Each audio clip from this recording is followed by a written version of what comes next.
आज हम 5 सालों से गाँव की, देहात की डेवलपमेंट के बारे में बात कर रहे हैं। तो जो आपको एक एविडेंट चेंज भी ग्राउंड पे नज़र आई कि जहां आपको टेंडर्स हुए, साफ शफाफ तरीके से टाइलें लगी, पोल लगे, जो भी, चाहे पीआरआई का पैसा था, चाहे बीडीसी का पैसा था, चाहे डीडीसी का पैसा था। लेकिन बड़ी बदकिस्मती की बात है कि 2-3 चेंजेस इस बार, हमारा लास्ट साल है डीडीसी का, तो बड़ी बदकिस्मती हुई कि हमने ग्राम सभाओं में जो कुछ 23 लाख रुपए का प्लान लोगों के साथ रखा था, दस्तखत किए थे पूरे, उसमें पूरा एक नज़म बना था और लोगों को लग रहा था कि आप जो ये लोगों की गवर्नमेंट है, लोग अपनी मर्ज़ी से काम चुनेंगे। लेकिन अनफॉर्चुनेटली 2 चीज़ें हुई।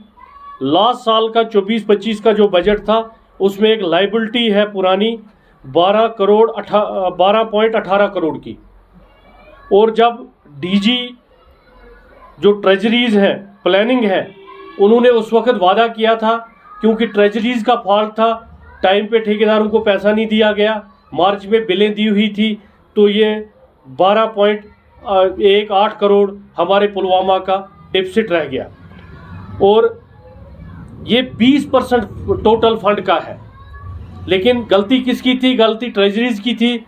और डीजी जो बजट है, उन्होंने उस वक्त एश्योर किया था डिस्ट्रिक्ट को कि ये ओवर एंड अबो होगा, तो ये जनरल प्लान पे इसका असर नहीं पड़ेगा। लेकिन इस साल चिट्ठी आई हुई है कि ये जो 20% 12.16 करोड़ है, ये जी नए पीआरआई में आपको लाइबिलिटी है, मीन्स कि ये पैसा भी इसमें से कट जाएगा। उसके बाद एक और कम्युनिकेशन वर्बल आई हुई है, उसमें कहा गया है कि 29% जो 12.63 करोड़ है कंपेयर टू लास्ट ईयर, वो जी आपको काटना पड़ेगा। जिस पंचायत को आपने 23 लाख रुपए का प्लान रखा है, अब आप उसको 16 लाख रुपए का प्लान रखेंगे। ये बिल्कुल नाइंसाफ़ी है लोगों के साथ। और इसमें क्या होगा, अब वीएलडब्ल्यू और हमारे बीडीओ साहिबान जो आप नया प्लान देंगे, अब मैं आपको एक हल्का है हमारा शेराबाद बुली, उसमें लास्ट ईयर की 6 लाख रुपए की लाइबिलिटी है, और जब हम उसको 9 लाख रुपया देंगे तो वहाँ 3 ही लाख रुपया बचेगा। इसी तरह बाकी हल्के हैं। और जो डिस्ट्रिक्ट एलोकेशन है वो अभी तक नहीं आई है, तो इस पे हमने एहजाज भी किया। डीडीसी चेयरमैन साहिबान ने भी इस पे बात की है, हमारे मेंबरों ने भी बात की है, क्योंकि इस वक्त पीआरआई में एक ही इंटैक्ट सिस्टम है, वो डीडीसी है। तो हम इस नाइंसाफ़ी को लोगों के साथ नहीं होने देंगे। और हमारा सबसे अपील है लोगों से कि पंचायत लेवल पे भी इस पे रेजिग्नमेंट दिखाएं। ये लोगों के टैक्स का पैसा है, इसको ये डाइवर्ट नहीं कर सकते। ये गवर्नमेंट ऑफ इंडिया की तरफ से एलोकेशन है, इसमें अगर ये पंचायत का पैसा कहीं और डाइवर्ट होगा या किसी और को दिया जाएगा तो ये नाइंसाफ़ी होगी। और लोगों को जो उम्मीदें हैं, इसमें क्या होगा, कयास बनेगा, लोग फिर तरह तरह के इल्ज़ाम लगाएंगे मुलाजमों पे, डिपार्टमेंट पे, बाकियों पे। दूसरा है इलेक्ट्रिकल बिल्स का मसला, कि आपको हर दूसरे महीने इलेक्ट्रिकल बिल चेंज हो जाती है। मकान वही है, बिजली वही है, बल्ब वही है, लोग वही हैं, लेकिन आपको हर तीसरे महीने, दूसरे महीने डिफरेंट बिल्स आती हैं। उसमें हमने गवर्नमेंट से बात की थी, और डिस्ट्रिक्ट लेवल पे भी क्योंकि मैं 1-2 कमेटियों में हूँ, तो हमने इसमें जल्दी करना है कि एक वेरिफिकेशन की जाए, एक देखा जाए कि 4 कमरे वाले को भी वही बिल आती है और 15 कमरे वाले को भी वही बिल आती है। जो हमारे गुजर भाई बैठे हैं, जिनको ना फ्रिज है, ना कूलर है, ना टीवी है, उनको भी बार बार बिलें चेंज की जाती हैं, जो नाइंसाफ़ी है। और इलेक्ट्रिकल डिपार्टमेंट की तरफ से जो इंफ्रास्ट्रक्चर है वो बिल्कुल नहीं बन रहा है, वो हमने पीआरआई में दिया और पहले भी दे रहे हैं। और दूसरा सबसे अहम इशू जो है वाटर क्राइसिस का है। त्राल में वाटर क्राइसिस बहुत ज़्यादा है। यहाँ हम जो पीएचई के कमिश्नर सेक्रेटरी हैं शालीन काबरा साहब, मैं कोशिश करूँगा, एडिशनल चीफ सेक्रेटरी हैं वो, उनसे भी मिलने की, और चीफ इंजीनियर साहब को भी, ताकि ये त्राल में जो ऑलरेडी वाटर क्राइसिस है इस पे बात की जाए। पीने के पानी का, इरिगेशन का तो हम नाम ही नहीं ले रहे, पीने का पानी जो है वो बहुत कम है। टूरिज़्म प्लेसेस की बात की जाती है, हर आदमी आता है वो टूरिज़्म प्लेसेस को बेचता है, वो कहता है जी मैंने किया, मैंने करवाया। 4 साल 5 साल से हम लगे हैं, जितनी भी मीटिंगें हुई तो उसमें 4 प्लेसेस हुई थी लोकेट, लेकिन शिकारगा का मसला जूं का तूं है, उसमें लगे हुए हैं कि हटें बनी हुई है, उसमें हैंड ओवर टेक ओवर किसको होगा। अब वाइल्ड लाइफ डिपार्टमेंट को भी एक चिट्ठी गई है, मैंने भेजी है कि अगर टूरिज्म डिपार्टमेंट इनको नहीं लेना चाहता तो वाइल्ड लाइफ डिपार्टमेंट ले। और वहाँ एक अम्यूज़मेंट पार्क बनी है जिसके लिए फंड्स की कमी थी, हमने इनको कहा था हम PRI में उसको फंड्स देंगे, लेकिन मुझे लगता है डिपार्टमेंट उसमें कोई ना कोई रास्ता निकालेगा। एक खुशखबरी की बात है कि हमने 3 साल से बहुत कोशिश की थी कि त्राल में इंफ्रास्ट्रक्चर जो स्पोर्ट्स का वो बढ़ जाए। हॉकी टर्फ ग्राउंड त्राल के लिए अप्रूव हुआ है, इस साल के प्लान में गया हुआ है, मुझे उम्मीद है वो हो जाएगी। और माइनॉरिटी में फुटबॉल के टर्फ ग्राउंड के भी लिए लिखा है, शायद गवर्नमेंट ऑफ इंडिया उसको करे। और उसके अलावा 4 ग्राउंड सिवा, मिडूरा, छतरुगाम और कविल शिकारगा, यह हमने बड़ी देर से इनका काम चल रहा था, हैंड ओवर इसका ट्रांसफ़र ऑफ लैंड का। और मैं मुबारकबाद देता हूं डिस्ट्रिक्ट एडमिनिस्ट्रेशन को कि इन्होंने वो कागजात कंप्लीट किए। सिवा वाले में अभी भी कुछ कन्फ्यूजन है कि वो सिवा के साथ आता है या त्राल वाला कि, लेकिन इन 4 ग्राउंडों में उम्मीद है इस साल एक ग्राउंड ज़रूर आएगा और उसका इस साल के प्लान में स्पोर्ट्स काउंसिल ने रखा है। मैं commissioner secretary youth service and sports का भी शुक्रगुजार हूं और सेक्रेटरी स्पोर्ट्स काउंसिल का भी शुक्रगुजार हूं जिन्होंने उसमें हमारी रिक्वेस्ट सुनी और उसमें ये किया। PMGS के रोड्स हमारे जो बने हैं कुछ इस साल और अप्रूव हुए, उसके लिए उनका शुक्रिया मुबारकबाद। लेकिन अभी भी कमी है बहुत जगह पे, कुछ इंपॉर्टेंट रोड्स हैं वो है उसके, लेकिन जो ऑलरेडी एग्जिस्टिंग रोड्स बने हैं या तो वहाँ रोड साइड फर्नीचर की कमी है, तो या जो 5 साल की मेंटेनेंस है वो हो नहीं रही है, उसमें गवर्नमेंट से अपील है उस पर काम किया जाए। मैं चिट्ठी भी लिखूंगा कि जिस ठेकेदार ने ये काम पकड़ा है 5 साल की मेंटेनेंस, हमने देखा, मुझे फोटोग्राफ भी बहुत जगहों पे आए, उन रोडों का काफ़ी जगहों पे बुरा हाल है।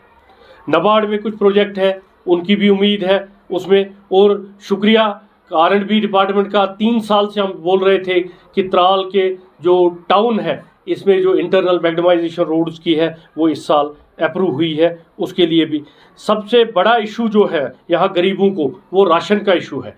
राशन में क्या हुआ कि राशन कार्ड खुद पता नहीं, समझ नहीं आ रही डिपार्टमेंट किस तरीके से वेरिफिकेशन करता है कि राशन कार्ड्स भी काट दिए गए काफ़ी गरीबों के, क्योंकि किसी गरीब ने अगर मकान बनाया तो उसको कहते हैं आपने मकान बनाया तो अब आपको BPL और AY राशन नहीं मिलेगा। और बहुत सारे बच्चे हैं जिन्होंने शादियां की हैं, अलग रह रहे हैं, 8-8 10-10 साल अपने पेरेंट्स से हुए, उनके अलग राशन कार्ड नहीं बन रहे हैं। मैं ऑलरेडी इस बारे में concern honourable minister Satish Sharma ji से मिला, उन्होंने वादा किया कि इसमें ADs की एक मीटिंग बुलाई जाएगी और उनको डायरेक्ट किया जाएगा कि इसमें फिर दोबारा नजरसानी हो। हमारा जो RDD डिपार्टमेंट है वो सारा ऑलमोस्ट नरेगा के नाम पे चलता है, लेकिन नरेगा में जो मटेरियल कंपोनेंट है 2 साल से तकरीबन काफ़ी सारी जगहों पे नहीं आया है, उसका बड़ा इशू है।